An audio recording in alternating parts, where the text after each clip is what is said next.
Hi, it's Raquel with Balloon Splendor. This series of templates is they're based on balloon walls. I have 4 different types of balloon walls that I'm going to talk about. This first one is a duplet square pack.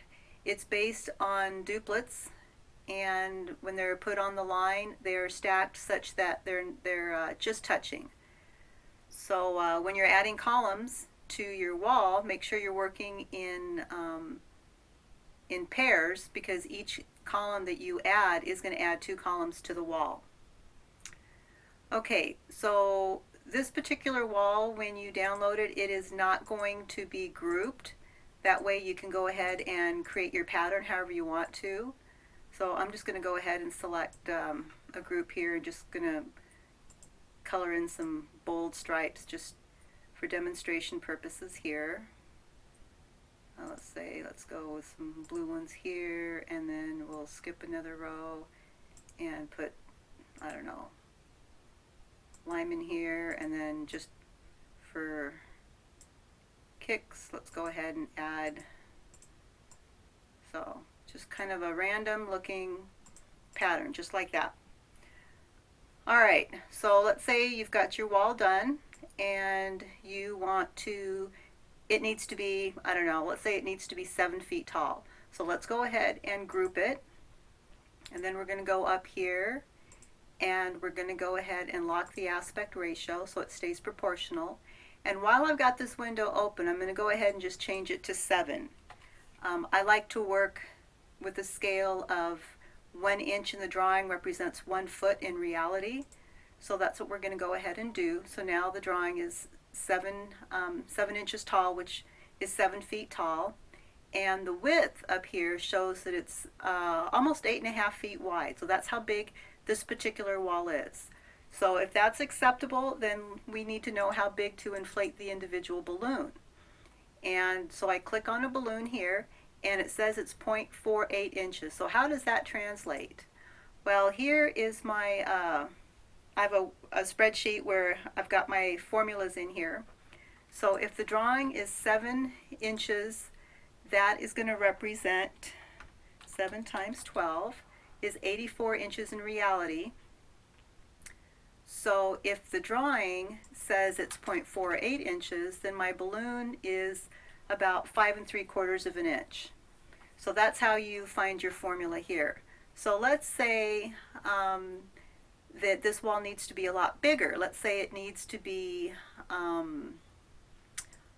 don't know, let's say it needs to be 10 feet tall, which would be 120 inches. So even though the drawing is 7 inches tall, if it needs to be 120 inches tall or 10 feet, how big does the balloon need to be then? It needs to be a little over 8 inches to make that wall be the 10 feet high.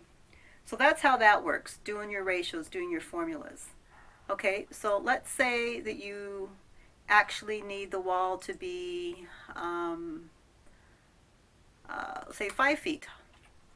So a little tiny wall, right?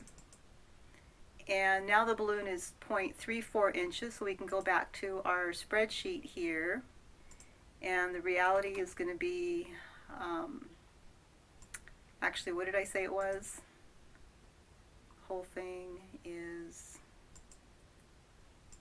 oh, come on, click out. Short-term memory here. 5, so we're at, the drawing is at 5 inches, is actually 60, and it was 0.34 inches. So now we've got a 4-inch balloon here. Okay, so that's how that all works. It makes it pretty easy. All right, so let's see, the next one that we're working with here is just a regular garland.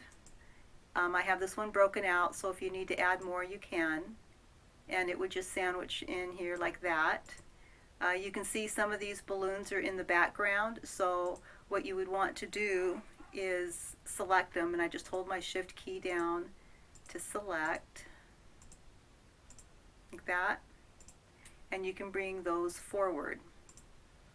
Okay, just like that, and now it looks seamless. So I'm just going to pull that one back out again. And again, these are all individual balloons. So after you create your pattern, go ahead and just throw some colors in here again.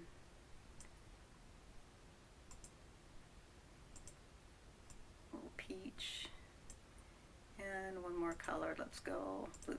Okay, so let's say you've got your pattern all figured out, and you're going to group it.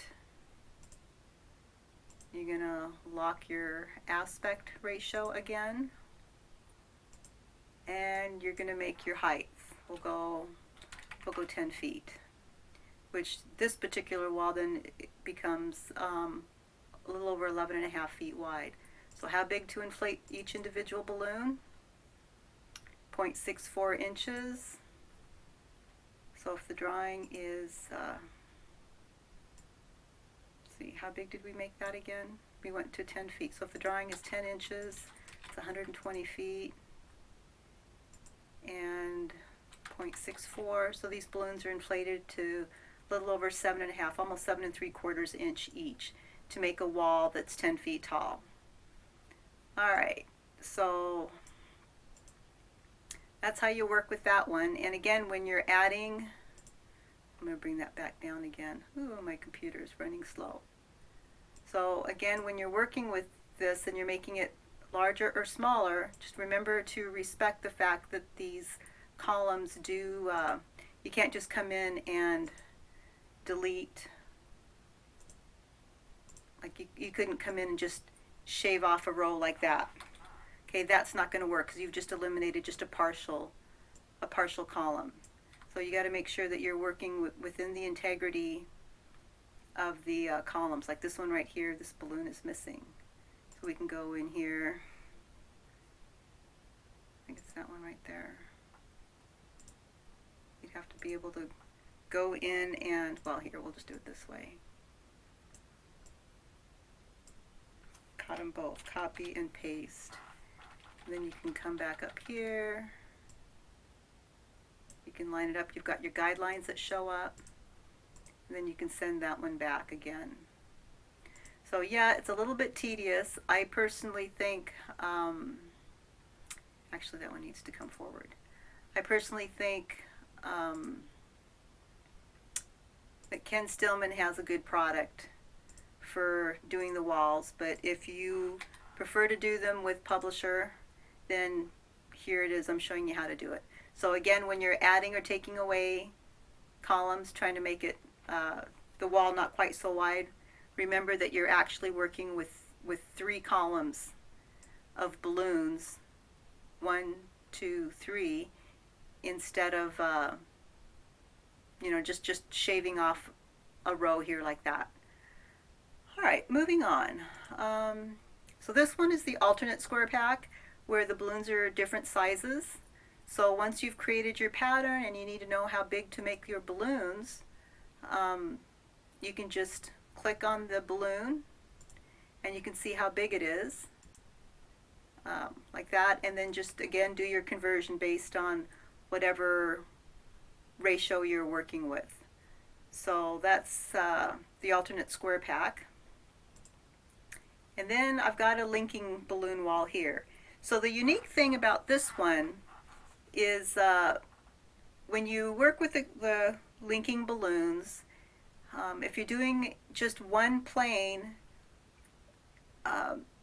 you can fill in the open spaces that are created in this type of weave with a round balloon. And so that's what this row here is for. This column here and here, that's for filling in the gaps. So let's see, 1, 2, 3, 4, 5, 6, 7, 8, 9, 10, 11, 12, 13, 14, 15, 16. So what I would do with this is I would copy, Control C, and then Control V, however many times that was, 16 times. And then I can just fit them right over it. You can see the little pink lines showing up so that you're lining everything up.